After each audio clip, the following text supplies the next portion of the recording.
Hey guys, so now that the season is over, it is time to do my player ranking for Survivor 48. So in this video, I'll be ranking all 18 players based on how I think they played across the season. And this ended up being a very strange player ranking, if I'm being honest, where despite the season being, for the most part, pretty stagnant from a gameplay perspective, I still feel like there are people whose placements don't really reflect how I feel like they actually play on the season, whether they got screwed over or they just got through the game despite them playing pretty poorly. But I'll be doing my best to rank them here. But we have 18 people to talk about, and there's more time. Let's get into the video. So starting off at number 18, the player Blade played the worst game on the season is someone who is not the first boot and actually made it somewhat far into the game. However, they were still technically voted out at the first opportunity, and that person is Charity, who is the merge boot of the season. And Charity is someone who essentially was a first boot in the sense that they were voted at the first opportunity. And from what we heard afterwards, it seems like she was always going to be voted out first, had she ever gone to Tribal in the pre-merge,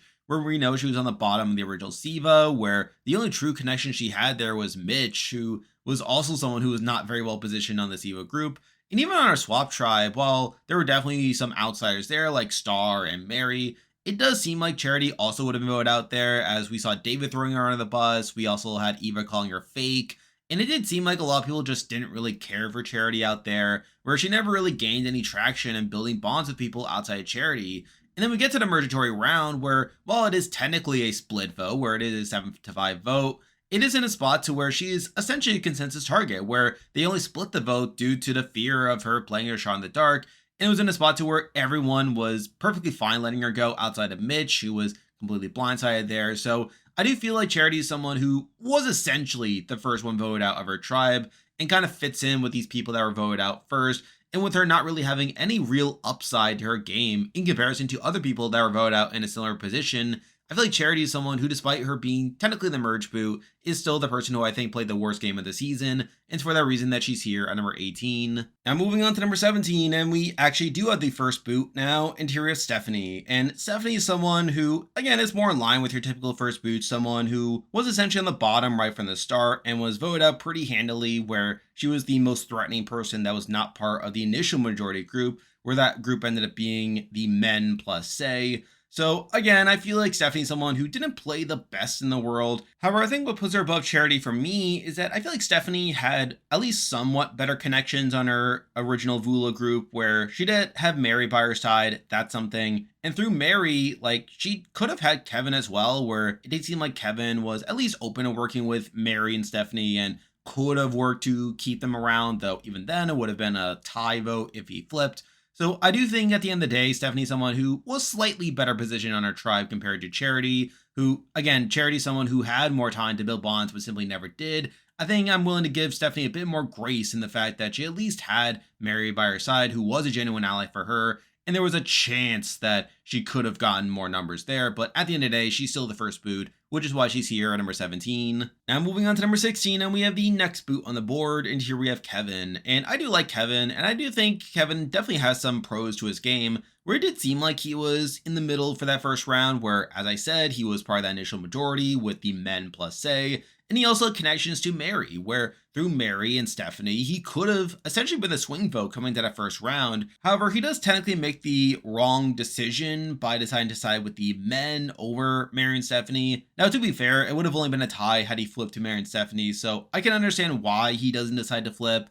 But at the same time, by deciding to stick with the men, he's essentially putting himself at the bottom of the men's group, where we see that Cedric and Justin were a tight duo, and we see even Say felt better about Cedric compared to Kevin. So I do feel like at the point where Kevin decides to flip, he's essentially putting himself at the bottom of that alliance, and it is kind of a hairy spot for him to be in anyway.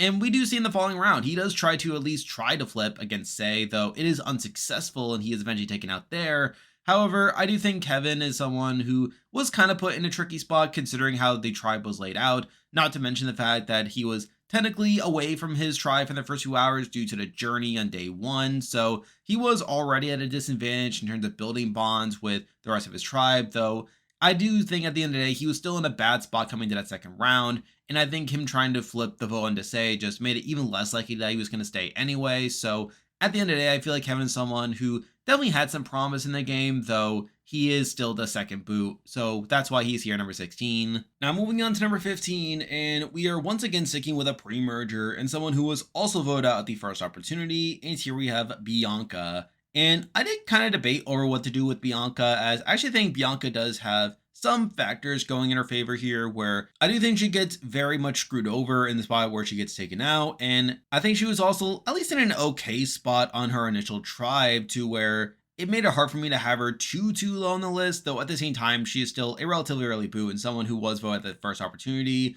where, like I said, she was in an okay spot on the original Loggy group, where she obviously had the connection to Thomas, and through that, she was essentially part of the majority alliance. Though with that said, I don't think she was necessarily in the core of that group, where I feel like the core of the Loggy tribe was the California girls and Joe, Thomas, and Shaheen, to where Bianca was technically one of the extensions of that. So while I think she would have been safe for that first tribal, where it seemed like Star would have gone out, I'm not entirely sure how she would have fared had they gone to tribal multiple times in that configuration. But then she ends up getting a pretty interesting swap, where she ends up being the only Loggy to swap over to a new group in a spot to where it ended up being 2 original Sivas and 2 original Vulas. And I'm kind of conflicted over how swap screwed Bianca was in a spot to where, yes, on one hand, she is the only Loggy to swap over, and you also had someone like Chrissy, who was pretty gung-ho on targeting the Loggies, where she feared that the Loggies would have steamrolled after the merge, which admittedly Chrissy ended up being right there, but still, it was in a spot to where Bianca had someone who was gunning for her right at the bat. Not to mention that she had gone this journey before the swap where she was essentially forced to risk her vote, which is pretty dumb by itself, but she ended up losing her vote in this spot. And I feel like that really deprives her of a lot of social capital that she could have gotten from this swap, where considering that it was 2 people from one tribe and 2 people from another tribe, she could have pivoted herself to be the swing vote here.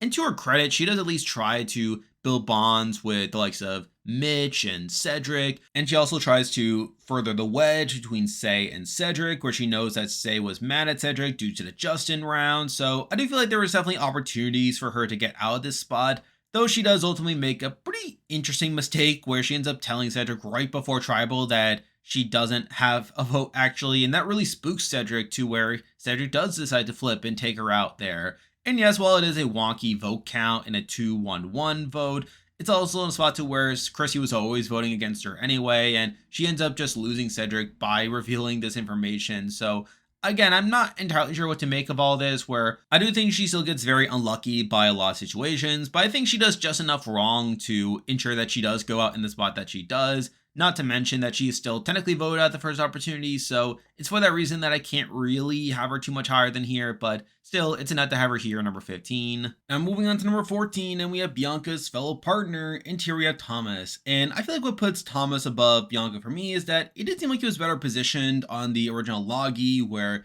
he had much better connections to the likes of Joe and Shaheen, where they had the California girls. And through that, I feel like had Loggy stuck together, that Thomas would have been in a better spot compared to Bianca. Though similar to Bianca, he is someone who was in a good spot, and the original Loggy would have been pretty safe there. And then he eventually gets taken out after the swap at the first opportunity. And in some ways, you could say that Thomas got a bit more unlucky compared to Bianca in the sense that he was idled out of the game, where obviously he was not the main target coming into that tribal, and through Kyle playing an idol, he does get taken out there. Though at the same time, it was also in a spot to where his side had the majority, and he also had a vote steal that he could have used to ensure that they could have split the vote in case there was an idol in play. And the reason Thomas doesn't use a vote steal is because he had lied to his fellow Loggies about having it due to him having gone the journey, which is a knock against him, but he still is in a spot to where he is technically out of the game. But at the end of the day, I still feel like Thomas is someone who definitely had some promise in the game, and I feel like had he stayed in his particular round, that he probably would have been in it for a bit. Now, to be fair, he probably would have been sniped out eventually due to him being like this pretty big player and someone who would have been seen as a big threat, but still, I feel like he played fine enough considering his placement to where he's here at number 14. Now moving on to number 13, and this may seem a bit low for this person, considering this person made it very deep into the season. However, I think when we look at their path there and just seeing how they did across the season, I feel like it's very much warranted that they're this low. But number 13, we do have Star.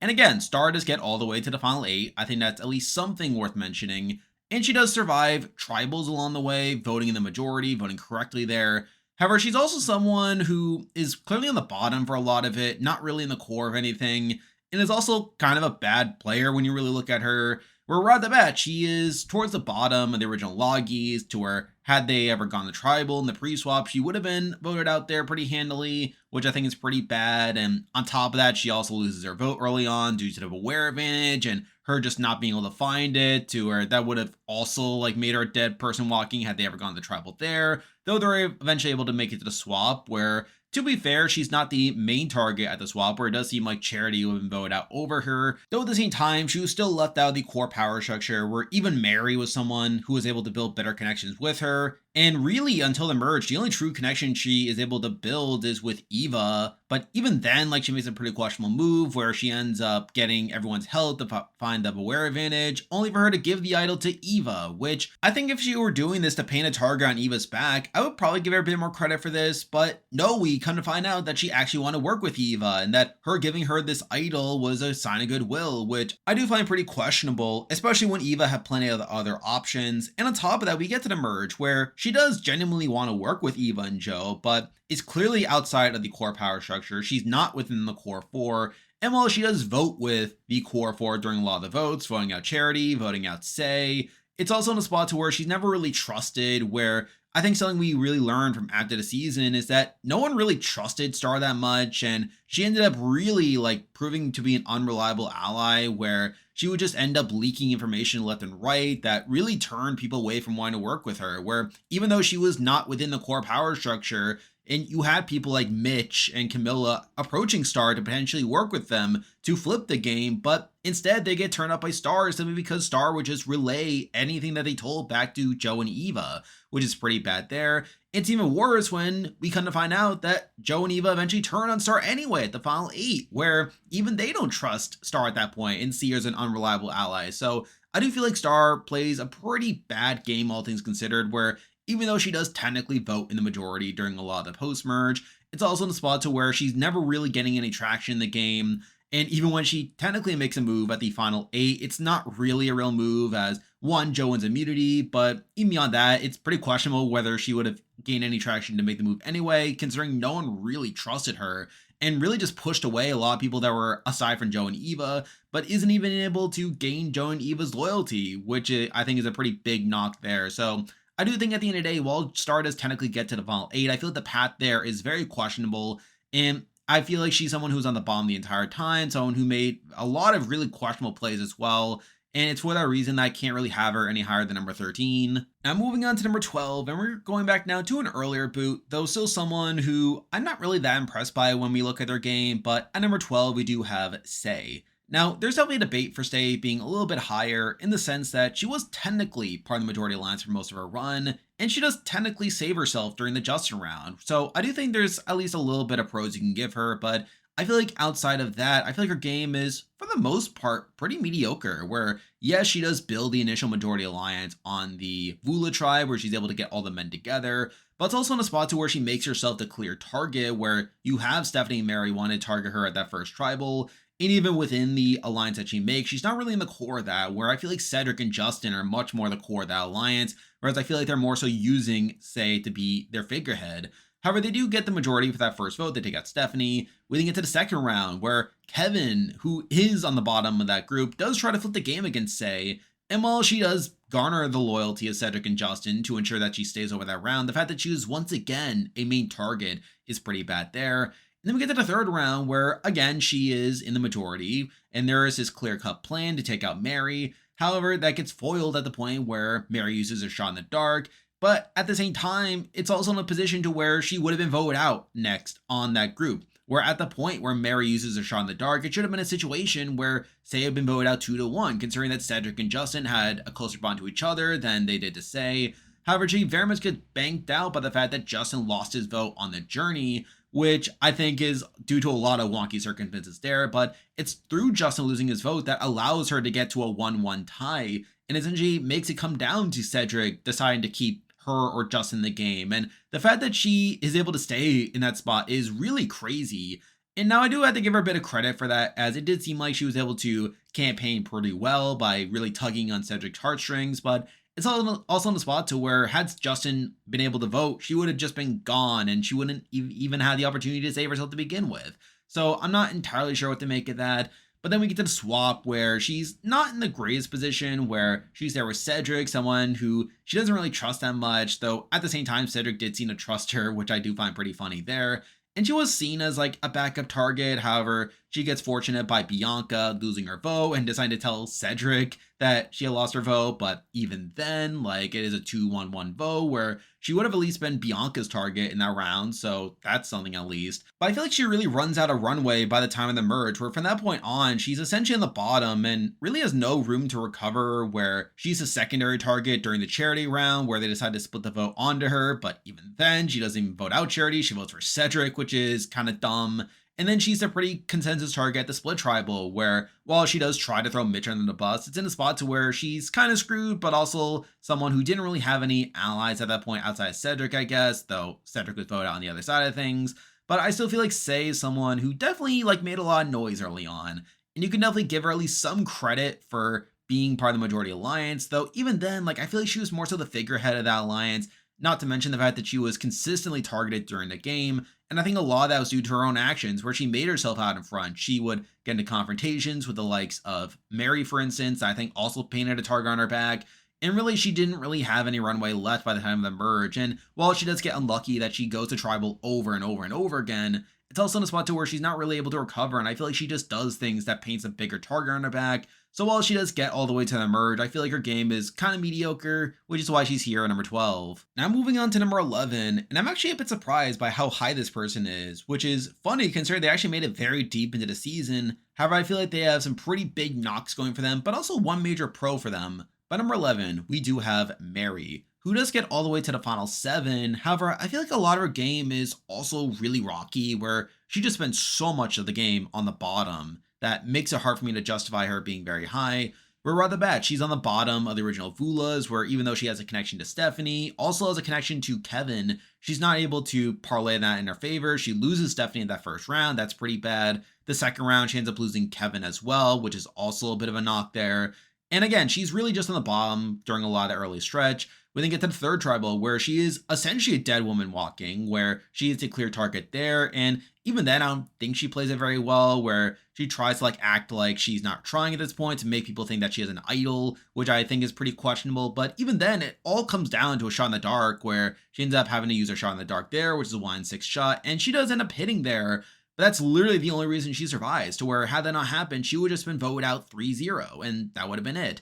But through her staying through the shot in the dark, she ends up surviving to the swap, where at the swap, I do think she picks up her game a bit, where she's able to align with David and Eva. She's able to find a new group of people, which I find pretty good.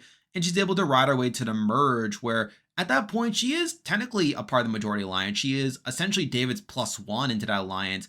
And while she's not really in the core, she's still someone who is working alongside David there. And she is part of a lot of those early rounds in the merge. That is until the final 9, where her game does finally crumble, where the game does flip on David. That's not particularly great. She loses him there. And from that point on, she's essentially in the bottom, doesn't really have any real wiggle room there, where she's a secondary target during the star round, but mostly stays due to Star being more of a loose cannon. And then she's eventually taken out the final 7, where she really had no path forward, where it seemed like no one really wanted to take her deeper into the game, where even the likes of Kyle and Camilla didn't want to work with her due to the fear that she would just flip to Joe and Eva, due to her coming off as very scrappy and aggressive player. So at the end of the day, I feel like Mary's someone who was clearly on the bottom for a lot of it, and even at the points where she was in the majority, she's still someone who I don't think really had much of an end game plan, and also someone who should have been a third boo of the season as well. So I feel like there's a lot of knocks going against Mary, despite her getting into 7th place. Though I think one thing that is keeping her at least somewhat in contention on this list is that she does seemingly have a lot of win equity, where it does seem like she would have won had she gotten to the end, where we've heard afterwards that a lot of the jury respected her and saw her as a scrappy underdog. And I do think that's at least something to point out, that she probably wins if she gets to the end. Though the problem is that I feel like a lot of her navigation through the game is very questionable. And the fact that she literally needed a shot in the dark to stay, and the fact that she's clearly on the bottom, both at the beginning and the ends of her run. But I feel like the fact that she at least has an okay middle is what's keeping her from being even lower on the list. But as it is, I can't really have her any higher than number 11. Now moving on to number 10, and we're going back now to the earliest boot left on the board. And here we have Justin. And Justin was another very tough player to assess here, as he is the third boot of the season. However, he's also one of the most screwed over players, probably in Survivor history, where I feel like considering all the things that had to go wrong for him to be the boot in that spot is a major thing that propels him this high on the list. Where it did seem like he was in a pretty good spot in the original Vulas, where it seemed like he and Cedric were essentially in the middle of that tribe, where they could have really chosen which side they wanted to go with, whether with the Say side or with the Stephanie and Mary side. And obviously, they do decide to align with Kevin to take out Stephanie that first round. That's pretty good. He is once again in a pretty central spot during the Kevin round where he's able to work with Cedric to take out Kevin there. That's all pretty good. And then in the third round, it should have been a pretty clear cut Mary boot there. However, he does get very unlucky by a lot of things that result in him being the boot here. One, in the fact that he does go on a journey in that round where it's in a spot to where the other tribe decided to send him on the journey after the challenge, so it's not even like he volunteered or anything. He then goes on this journey where he is forced to play in this game to risk his vote, not even being given a choice in whether to play the game or go back to camp. The game itself ends up essentially being a dice roll, literally luck, no skill whatsoever, and he ends up losing his vote because of this. So it's in a spot to where production basically forced him into a position where he had no agency in whether he would be able to vote or not. It simply came down to him rolling dice in a spot to where he couldn't choose not to. But even beyond that, even despite him losing his vote, they still had the numbers to take out Mary pretty handily here. And while I could knock him a bit for not telling Cedric and say that he didn't have a vote to begin with, it shouldn't have even mattered, as Mary was about to go home pretty handily. That is until Mary uses a shot in the dark, which in itself is a 1 in 6 shot, ends up hitting, so Mary ends up being safe through that. But even after that point, he was still in a spot to where he could have stayed, where it then goes to a revote, and it's in a spot to where had Justin not lost his vote due to the way the journey played out, that it wouldn't have mattered, as Cedric and Justin would have just voted out Say in a 2-1 vote, but because Justin lost his vote, ended up becoming a 1-1 tie, the trial becomes deadlocked, and in a spot to where Cedric becomes a sole vote to vote out here, and Justin should have been favoring that spot considering Cedric had voted against Say twice at this point. And you would think that Cedric would just vote out Say again here. However, Cedric does eventually flip his vote to take out Justin because Justin had not told Cedric about his not voting from the journey. And also Say does give a pretty good picture. So again, I'll give Say some credit for that. But it's in a spot to where Justin should not have been the boot here. I feel like there are so many things that had to go wrong for Justin to be the boot in this particular spot. And it really does lead to Justin being one of the most screwed over players, possibly in Survivor history. But at the end of the day, he is still only the third boot of the season. And while he wasn't a very good spot on the original Vula, probably would have been a good spot had he been able to remain on that tribe. I feel like at the end of the day, he's still only the third boot, but still is pretty high first placement, which is why he's here at number 10. Now moving on to number 9, and we have a very interesting player to talk about, as I feel like this person has some serious pros going for them. However, I feel like they also have some pretty big knocks to them. But number 9, we do have Cedric. And Cedric is such a confusing player to me, as I feel like on one hand, if you look at his game, he should have been in a very dominant position, as it did seem like he was the best position on his original Vula tribe, where he had the closest connection to Justin. It also seemed like Say was the closest to him as well. And he should have been pretty set in that configuration to where, despite his tribe going to tribal 3 times, he is never considered a target at any point, which I do find somewhat impressive there. And even if we look at his game after the swap, if we see him on the swap tribe and even after the merge, it did seem like people liked Cedric a lot. They really seemed to trust him, and I feel like there's definitely a side of Cedric that makes me want to have him higher simply due to the vibe that he gives off, where it did seem like people trusted him, and he probably should have been able to make a very deep run on the season.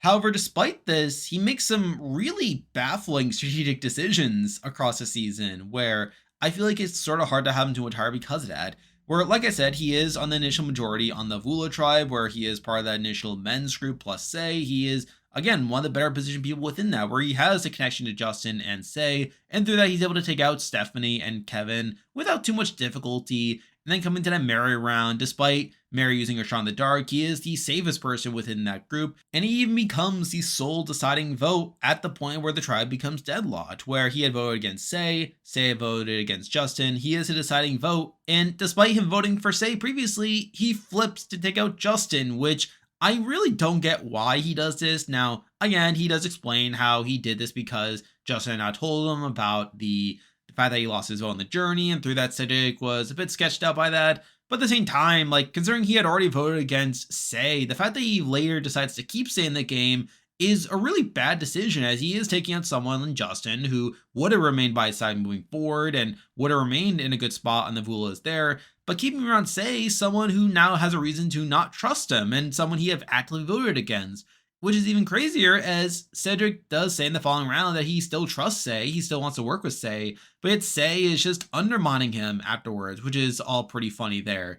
We then get to the swap where he and Say are still together, and again, he still seems open to working with Say, despite Say like undermining him at every opportunity. But despite that, Cedric did seem to build a better bonds there, where he had built a bond with Bianca, for instance, and through that, he should have been in a pretty good spot as well, similar to what he was in the original Vulas. And it's to the point where Bianca decides to tell him right before Tribal that she had lost her vote as well, which then prompts Cedric to flip against Bianca, which is really bizarre there. Now, yes, Chrissy was always voting against Bianca, and through that, you could argue that Cedric was voting along with the majority there, but the fact that Cedric just openly flips against Bianca due to this like revelation is a bit misguided there, and I feel like had he ever gone by the tribal afterwards, he probably would have been a target at that point, as obviously at that point Christy and Mitch would have been a duo, and with Say throwing him under the bus, it did seem like Cedric was dooming himself in that configuration. But I think it also speaks to how scatterbrained he seems to be strategically, where despite him giving off this pretty chill vibe, he ends up proving himself to be a pretty unreliable ally to the people that really want to work with him. So I do feel like that's a knock against him. And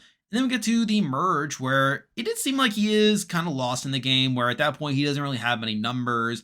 And yes, while a lot of that came down to him going the tribal over and over again, it's also in a spot to where he's not able to recover, where we get to the split tribal, where he's the pretty consensus target there. And yes, while there was this talk about like possibly targeting Shaheen, it just was never going to go through. So I do feel like Cedric is someone who, in some ways you could say got unlucky in the game by the fact that he did have to vote out his allies, someone who had to go the tribal over and over and over again. But at the same time, I feel like he does just as much wrong to warrant him not having many allies, where he actively flips against people that are willing to work with him. He keeps people around like Say, who didn't really trust him that much. In general, I feel like Cedric is someone who is definitely one of the more confusing players to talk about, but I feel like considering his placement on the season and considering how many tribals he ended up going to, I feel like 9 is about as high as I can put him. Now moving on to number 8, and we're going back now to someone who I definitely think played a pretty bad game considering their placement, and I feel like this is someone who was clearly on the bottom for a lot of his run. But number 8, we do have Mitch. And honestly, Mitch is someone who gets all the way to the final 5, would have been 2 runs away from making it to the end, but it's also someone who, one, was on the bottom for pretty much the entire time, but is also someone who never really did much within the game and actively did nothing in the game, which I find pretty disappointing there. Where, like I said, he is on the bottom right at the bat in the original Sivas, where he's alongside Charity, to where had they gone the tribal, he would have been the bottom there. Mind you, Charity would have been voted out over him, but he still would have been in a pretty rocky spot there, though he's able to scrape his way to the swap, where he is safe there. He's not really seen as a target, though at the same time, like he's also on the outs when the Bianca vote eventually happens, where he votes for Say. And while there was some wonkiness there with the fact that Cedric got flipped at the last moment, and Chrissy's someone who was always voting for Bianca anyway, it's still kind of a weird situation and leads to him being on the outs on that vote. But then we get to the merge where he's completely on the outs during the Charity vote. He loses his closest ally and is supposed to be the only one that was completely blindsided by the vote, which is pretty bad there. Then we get to the split tribal where he is the secondary target, where Say was trying to target him, though it did seem like he had the numbers to stay. So again, I won't knock him too much for that. But really from the final 10 on, he is someone who is clearly outside the core power structure, not really within it. But yet despite this, he's never really able to do anything about it. He's never able to make a move against them and just enables the likes of Kyle, Camilla, Joe, and Eva to get towards the end. And yes, while he does attempt to make certain moves happen and only backs out due to him not having the greatest allies in the world, where obviously Star was an unreliable number. Even Mary is someone he didn't have the closest bond with. He's also admitted afterwards that a big reason why he didn't do much was due to him thinking that he was going to be this big target if he did make a move too soon, and he was more so waiting for someone else to make a big move, which again is pretty passive on his end and pretty questionable, especially when he didn't really have that great of a spot in getting towards the end, and he's eventually cut the final 5 largely unceremoniously, where there's not even any real suspense about the vote, where even people are telling him to his face that he's going home. So I do feel like Mitch is someone who was, again, too passive in the game, someone who never really did anything to disrupt the power structure within the game, and he just eventually ran out of runway. However, I will also admit that there's maybe a chance he could have won, where even though I said in my jury scenarios video that seemed like he was going to be this GOAT at the end, we also hear talk on the show about how he would have been like this jury threat. So who knows if he would have won, though.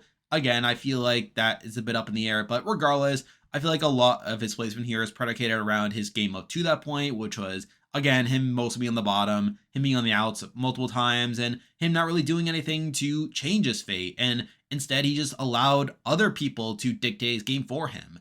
So it's for that reason that I can't really have many higher than number 8. Now moving on to number 7, and we're going back now to the earliest boot on the board, and here we have Chrissy. And Chrissy is someone who I was not expecting to be this high on the player ranking coming into it. However, I feel like with there being some pretty mediocre players who made it pretty deep into the season, I guessed at least Chrissy a bit higher, though to be fair, I still don't think Chrissy's that good in the grand scheme of things, where I still feel like she's someone who is probably not the greatest player in the world, someone who I think is obviously still a relatively early boot.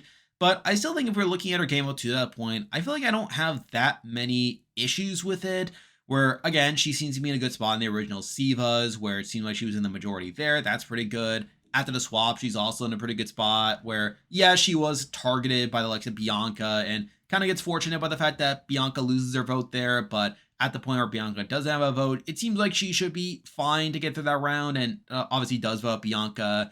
And then she gets an emerge where she's obviously down in numbers and is eventually taken out at the first tribal after the split, largely due to her like being outside the core. And yes, well, I could say that she kind of did to herself in the sense that she called out the likes of Joe and David for running the game and no one taking the shot at them. She still probably would have been voted out anyway, though I do have to at least admire the fact that she at least tried to flip the game, which is more than what I can say for Mitch at least. So again, I still feel like Chrissy is probably not that good in the grand scheme of things, and the fact that she is number 7 is more so an indictment against a lot of other players than a real endorsement of her ability as a player. But still, I feel like considering the field we're working with, I guess 7 is where I'm going to put Chrissy here, but again, not too much higher than number 7. Now moving on to number 6, and this is another player who I actually don't think is that good in the grand scheme of things. However, they were at least in a power position for a decent chunk of their run. But number 6, we do have David. And David is a pretty interesting player, if you ask me, where I feel like he's someone who was pretty clearly in a power position for a decent amount of his run, though obviously eventually flames out at the final 9. Where if we're looking at his run up to that point, he is obviously in a pretty good spot in the original Sivas, where he has a very good bond with Kyle and Mitch that allows him to be pretty safe there. He's within the core majority and would have been pretty solid had he ever gone to tribal, though he doesn't. But then get to the swap, where he also seems to be in a pretty good spot, where you have the likes of Charity thinking that he's like in her back pocket when really he's like playing around that. Even then is able to build pretty good bonds with the likes of Mary and Eva that allows him to be in the majority there. And obviously that carries over to the merge as well. But at that point, he's able to connect with the likes of Joe, Kyle, and Camilla. And through that, he's able to become part of the core alliance at that point, which is pretty good and really dictates a lot of the action there in the early merge, where they obviously split the vote on Charity and Sid, that first tribal. He is then part of the Cedric blindside, the split tribal. However, it's around the final 10 that I think his game becomes a bit more questionable, where at that point we do see him start to really micromanage his side of things, where he obviously does try to flip the game on Shaheen and Camilla due to him being worried about their duo. And obviously, while a lot of that's due to him like trying to ensure his own position within that alliance, it obviously does start to push away his fellow allies. Now, yes, we also have learned after the fact that he was a very domineering presence around camp. He would hover over conversations. He would try to micromanage beyond the situation. However, I think the fact that David is someone that micromanages, despite him being like this big alpha guy, is something that really works to his detriment here, where while he is part of the Chrissy plan, that's obviously something he did not want to happen. And then at the final 9, we see him really pushing away the likes of Joe and Kyle to where he is eventually taken out at that spot in the final 9. And again, I do think I would fault David quite a bit for his downfall here. I feel like he does quite a bit to cause his own downfall in terms of turning his allies away from him. And obviously that is a pretty major fault to his game. And obviously a reason why he's not higher in the list. Though at the same time, I feel like the fact that he was at least in a power position for more of the game than the people we already talked about was a major reason why he's at least this high in the list. Though beyond that, I still feel like he's a very flawed player and someone that really did bring it upon himself. I also question his win equity as well, to where I'm not entirely sure if he wins if he gets to the end either, based on the way people were reacting to him there. So at the end of the day, I feel like David is someone who I can't really have any higher than number 6. Now moving on to number 5, and I feel like this player is someone who obviously made it somewhat deep into the season and is also someone who I think has a decent amount of agency within them, though obviously has enough faults to prevent them from being higher. But number 5, we do have Shaheen. And I think Shaheen played a pretty solid game, all things considered, where he was obviously a pretty big factor in how a lot of the game played out, though he obviously has plenty of faults to hold him back. Now, right at the bat in the original Logi, he is in a pretty good spot there where he is part of the California Girls with Joe and Thomas. And while he doesn't have a +1 the way that Joe and Thomas do, he's still pretty well insulated within that group and would have been a pretty big power player had they ever gone the tribal there. Though he does eventually get to the swap where he is part of the initial majority in that group where the original Logis had the majority and they had this clear-cut plan of targeting Camilla and Kyle. Though obviously a lot of that goes south when Kyle ends up playing his idol and through that they're able to idle Thomas. That's obviously a pretty big knock to Shaheen's game. However, he's able to recover pretty well afterwards where we do see the remaining 4 on the new Vula end up coming together. They end up building this new alliance. Though at the same time, I do also think Shaheen probably would have been in danger had they gone back to tribal, where considering that Camilla and Kyle were this duo, it probably would have been at best a 2-2 tie for Shaheen, and who knows what would have happened there, though they're able to scrape their way to the merge, or at that point he's able to become part of the core majority group, and is actually pretty well positioned within that to where while he is shown working more with Joe and Eva, he's also able to build good bonds with a lot of the other tribe, where he has a pretty good bond with Camilla, with Kyle. He's also able to connect well enough with the likes of Say and Mary. I feel like Shaheen does a lot of good work during that section of the game to ensure his position there. Though at the same time, he's also seen as a bit of a target where we get to the split tribal where he is the secondary target during his side of things. So it is a pretty clear-cut Cedric vote, so he's pretty safe there. We then get to the Chrissy round where we do see David trying to undermine him by trying to target Shaheen Camilla due to him being worried about the Shaheen Camilla relationship. And while they do end up winning that battle where they end up getting their way and targeting Chrissy, I feel like that also speaks to Shaheen not having the greatest threat management in the world. And then he's able to win out on the next few votes as well, where he takes out David at the final 9, final 8, he's part of the star plan, and at the final 7, he also targets Mary there. And he eventually gets to the final 6, where it did seem like he was one of the bigger jury threats on the board, where outside of Camilla, I'm pretty inclined to think that Shaheen would have beaten the other people there. Though at the same time, I think he really just overplays in that spot where he ends up approaching Kyle about this plan to blindside Mitch, but really campaigns in a way that gives Kyle ammunition to then go to Joe and Eva and make it seem like Shaheen was going to target Eva, and also has Camilla telling this lie that Shaheen had shown an idol to her. And I think Kyle and Camilla really outplay Shaheen in this spot where they're really able to turn Joe and Eva against Shaheen to where Shaheen's eventually taken out in a 4-2 vote. That's obviously pretty bad. So I do feel like Shaheen is ultimately outplayed by the end of it. And obviously that's a reason why he is lower on this list. But I still feel like Shaheen played a decent game outside of this, where I feel like he was part of the majority for most of his run. I think he also did a good enough job of building connections with a lot of people there to where it seemed like he was pretty well positioned up until the point where he became a pretty big threat on the board. And I think he's definitely one of the better players of the season by the end of it, but I feel like the people above him are probably a step above him. So it's for that reason that he's here at number 5. Now moving on to number 4, and I feel like this top 4 was pretty clear to me, and it's just a matter of ordering them.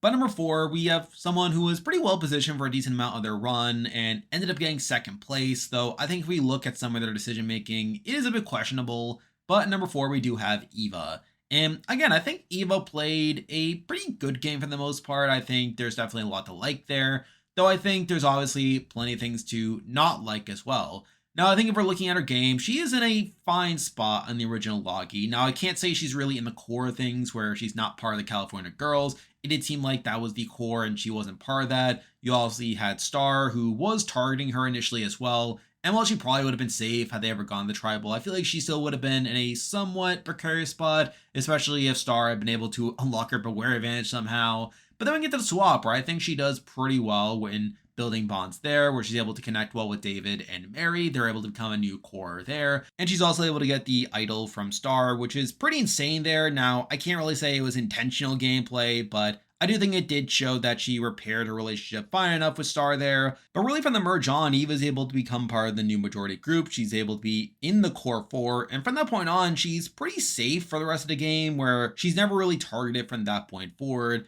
and is in the loop for most things that happen. Now, along the way, I do question plenty of decisions from her where I don't love the fact that she turns on David at the final 9, where I feel like by her doing that, she really just throws away another option for her where obviously she had the connection with David and Mary. That was something that she had that Joe didn't. And I feel like by targeting David in that spot, it really just forced her to go all in on working with Joe moving forward. And while she probably would have sided with Joe anyway, I don't really love that side to it. You also have her voting out Star at the final 8 and Mary at the final 7, which I also don't think benefit Eva that much, where Star in particular is very open to working with her still, and even Mary, like, they still have that connection, even though Eva did also, like, tell Mary that she was no longer going to protect her in the game.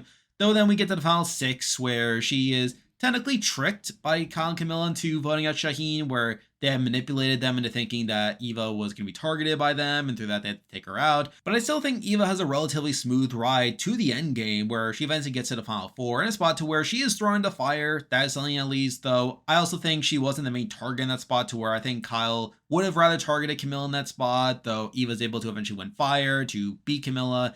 And she does ultimately get second place at the end, where she even gets more votes at the end compared to Joe, which I think is somewhat impressive there. And it makes me inclined to think that had there been a final 2 between Joe and Eva, that Eva probably wins. It did seem like the jury respected Eva a little bit more, where the likes of Mary respected her for her honesty, for instance. So I do think that's at least something to give her over Joe. But I think the reason I have her below Joe in this player ranking is I think Joe was probably better positioned more consistently throughout the game, where I think Joe was better positioned in the original Logie and even at the very end where Kyle's willing to take Joe to the end. I think Joe is also a bit more directly involved in the decision making. And I think I also have to fault Eva more for the David and Mary moves, where I feel like her voting out David and Mary were more detrimental to her game in particular compared to Joe. So I feel like it's those little knocks that cause her to fall below Joe. But at the end of the day, I still feel like Eva's game is pretty good for the most part, and the big reason why she's here at number 4. Now moving on to number 3, and we have the person who I thought was going to be at number 1 coming into this finale until we saw how the game ended. But number 3, we do have Joe. And I was wrong about Joe. I thought Joe was going to win. I thought Joe was going to be someone I would be talking about on my winner ranking.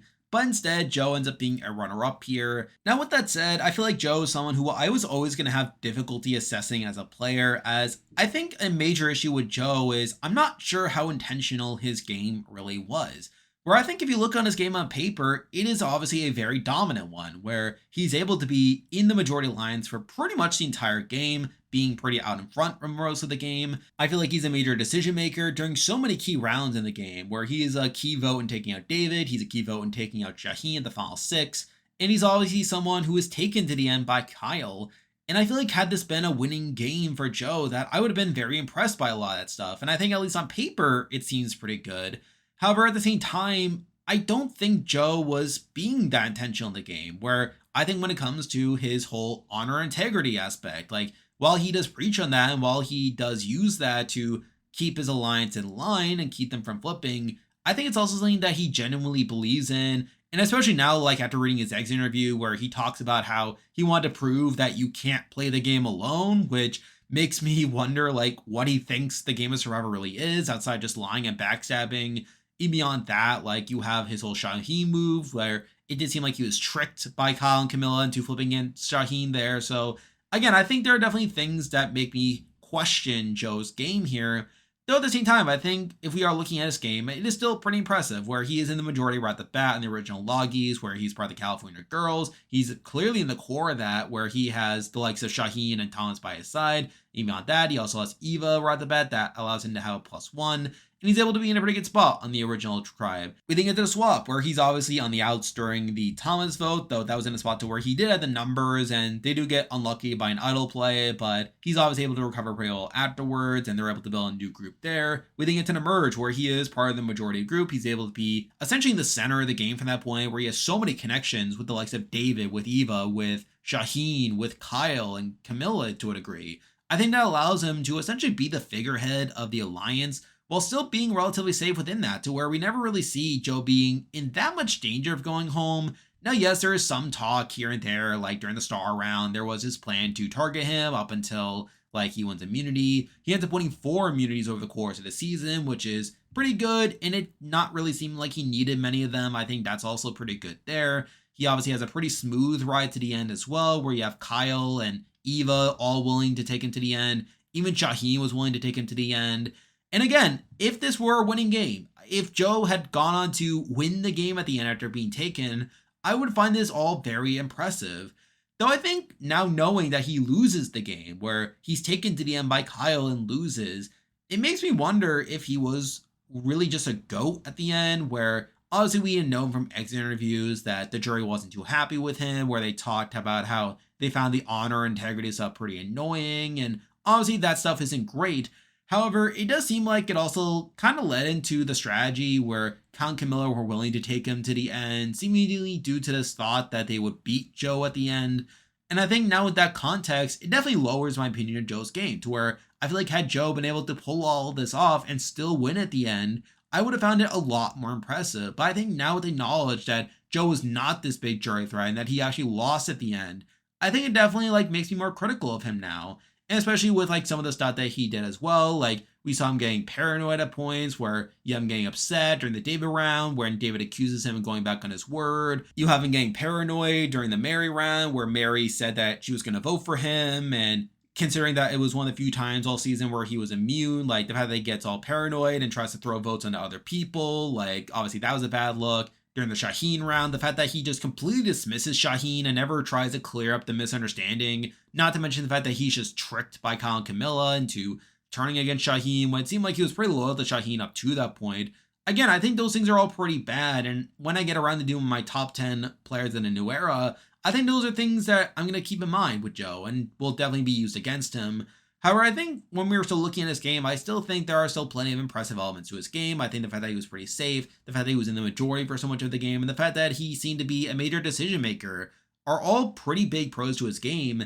And again, if this were a winning game, if Joe had gone on to beat Kyle at the end, if he had gone on to beat Shaheen or anyone else he went up against at the end, like I would find this a lot more impressive. But I think now with the context that he's taken to the end and is seen like as like someone that people want to take deeper into the game, all that just for him to lose, I think those are things that really hold me back and really just make his game a lot less impressive to me at this point. But still, it's enough to have him here at number 3. Now moving on to number 2, and I think my assessment of this person's game went up after the finale and learning about this person's win equity. However, number 2, I did decide to go with Camilla.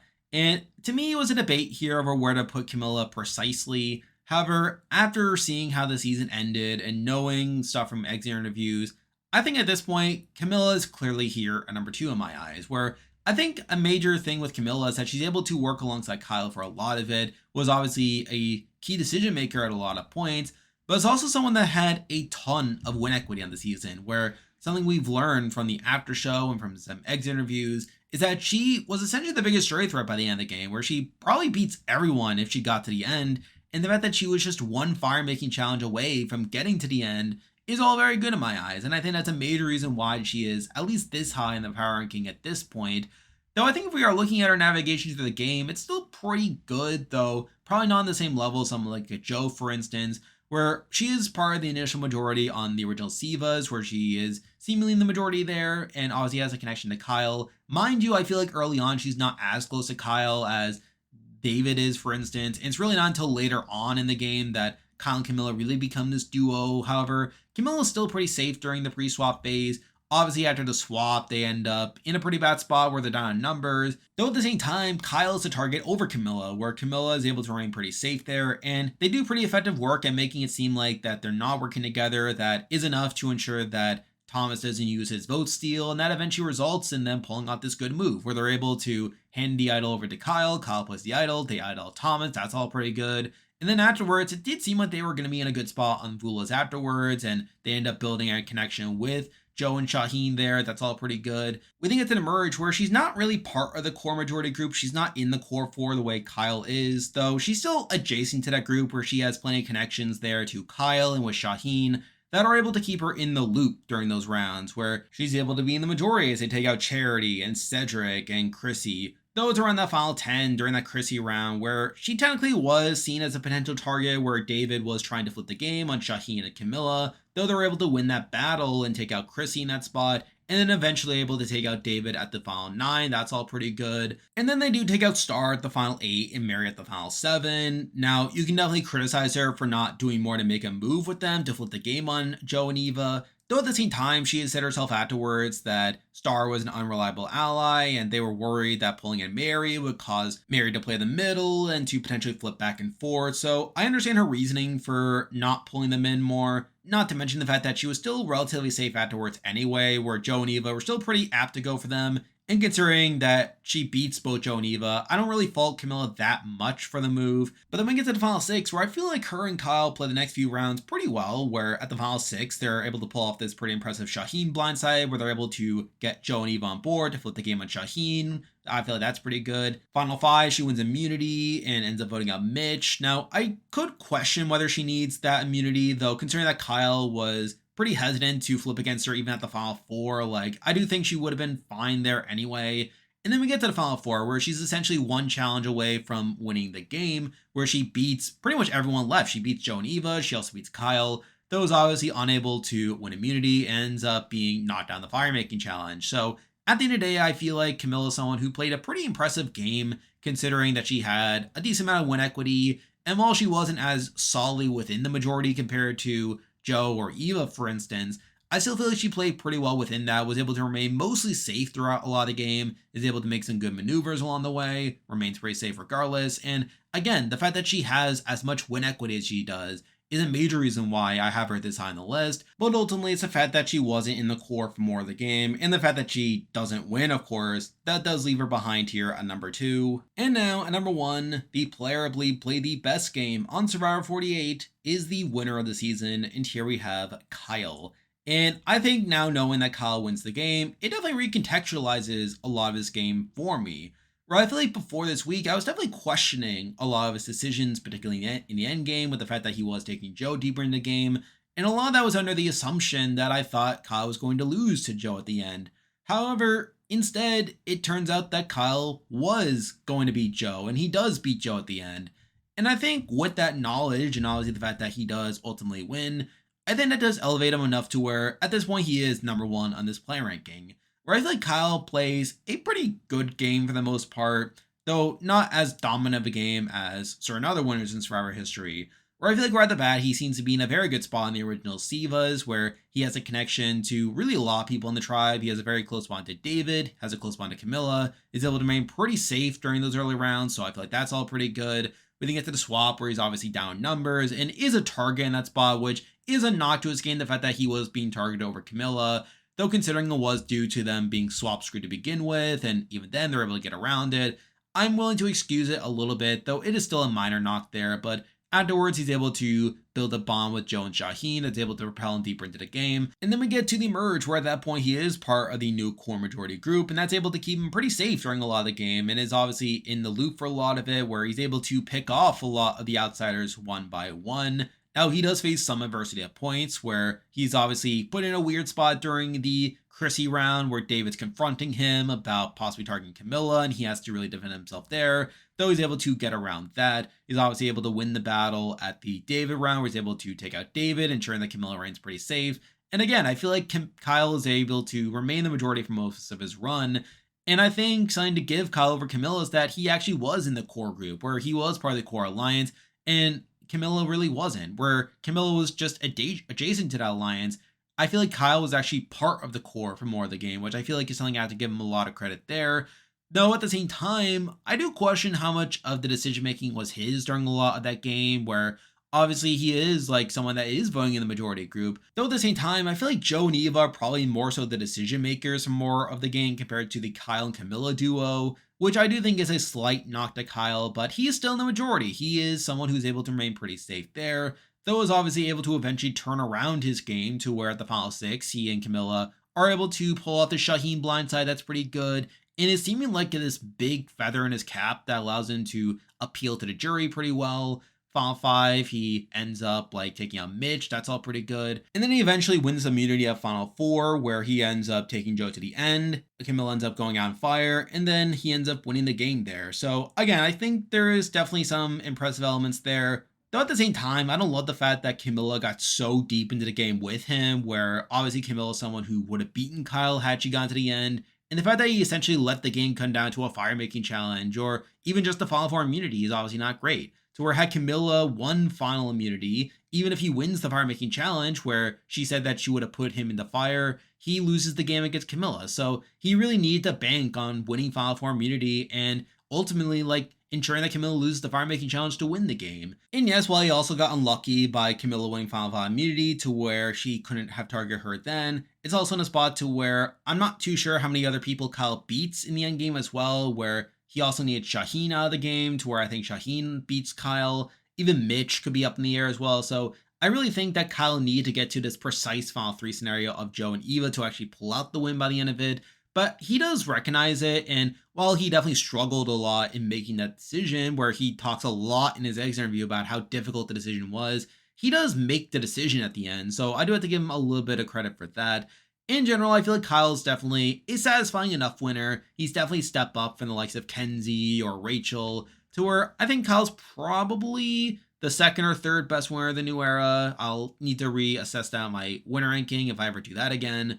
But I still feel like Kyle's someone who definitely played a winning game. He's someone who played well enough to warrant his spot on the list. And it's for that reason that he's here at number 1. And there we go. That'll do it for this week's video. If you like this content, be sure to like and subscribe. It helps with the channel. Now I'll be wrapping up my coverage with a review that'll be coming out soon enough, so be on the lookout for that. And then we have some general videos that'll be coming out in the coming weeks in the lead up to Big Brother and Australian Survivor versus the World, so be on the lookout for that. I'm on Patreon and have a YouTube membership, so if you want to consider supporting the channel, you can do this by clicking the link in the description. And you can also join the Discord server by also clicking the link in the description. There's a lot of stuff coming your way, but for now, that is the video. See ya.